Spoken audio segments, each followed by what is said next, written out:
کہ جو زائد لباس ہو. تو انہوں نے کہا کہ ہاں ہے. کہ حضرت کیا کرو گے؟ حضرت اس کا کیا کرو گے؟ فرمایا کہ یہ مت پوچھو کہ کیا کروں گا، اگر آپ کے پاس کوئی زائد لباس ہے اس کو لے کر کے آؤ.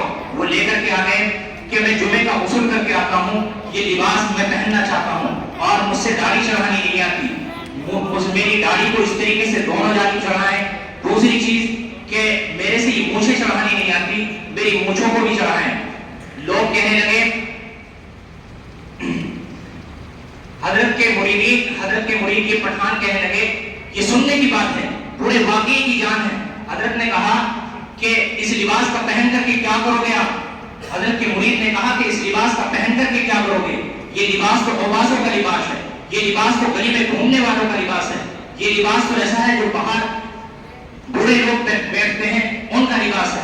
حضرت نے کہا کہ میں نے 4 سال انتظار کیا، میں نے 4 سال تمہارا انتظار کیا. میں تم سے محبت کا تقاضا یہ تھا کہ ان 4 سال کے اندر کہ یا تو آپ میری محبت کے اندر رہ جاتے، اور ان 4 سال میں نے انتظار کیا، آپ میری محبت میں نہیں رنگے ہیں، بلکہ ان 4 سال کے بعد اب میں آپ کی محبت میں رنگ گیا ہوں. اس وجہ سے مجھے یہ لباس لا کر کے دے دیجیے، اس لباس کو میں پہنوں گا.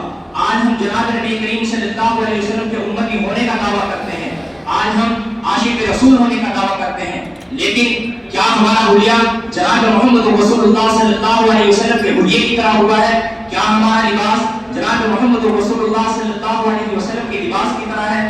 کیا ہمارے عادت اور اخلاق جناب محمد رسول اللہ صلی اللہ علیہ وسلم کے عادات اور اخلاق کی طرح ہے؟ بالکل نہیں ہے. یاد رکھو، جب یک تنہا 40 سالہ انسان نے اسلام کی آواز بلند کی تو تاریخ کی مثال یہ ہے کہ پورا عرب ظلمت کے اندر تھا، تاریخ کے اندر تھا. لیکن آپ علیہ الصلوۃ والسلام نے جب صحابہ کی دعوت اور تبلیغ شروع کی ہے، آپ علیہ الصلوۃ والسلام کو دیکھا ہے وہ صحابہ نے، تو جس طریقے سے آپ کا لباس تھا وہی لباس اختیار کیا ہے. آپ علیہ الصلوۃ والسلام کے صحابہ نے ایک سنت کو اپنے اندر پیوست کیا ہے. تو ہمیں بھی جناب محمد رسول اللہ صلی اللہ علیہ وسلم کی ایک سنت کو اپنے اندر اپنانا ہے، ایک سنت کو اپنی زندگی کے اندر پیوست کرنا ہے. یاد رکھو، اگر ہم دنیا کے اندر بھی کامیاب ہونا چاہتے ہیں، ہم آخرت کے اندر بھی کامیاب ہونا چاہتے ہیں، تو ہم جناب نبی کریم صلی اللہ علیہ وسلم کی سنت کو چھوڑ کر کے کامیاب نہیں ہو سکتے. جناب محمد رسول اللہ صلی اللہ علیہ وسلم کی سنت پر عمل کرنا ہوگا.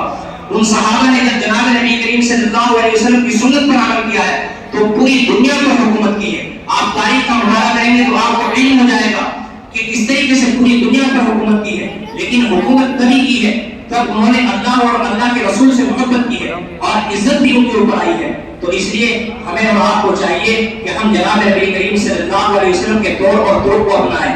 آپ کے عادات، آپ کے اخلاق، آپ کے کریکٹر کا مطالعہ کریں اور اس کو اپنائیں. جناب نبی کریم صلی اللہ علیہ وسلم کی ایک سنت پر عمل کریں. اللہ رب العزت سے دعا ہے کہ اللہ تعالیٰ ہم سب کو کہنے سننے سے زیادہ عمل کی توفیق عطا فرمائے. باقی دعوانا الحمدللہ رب العالمین.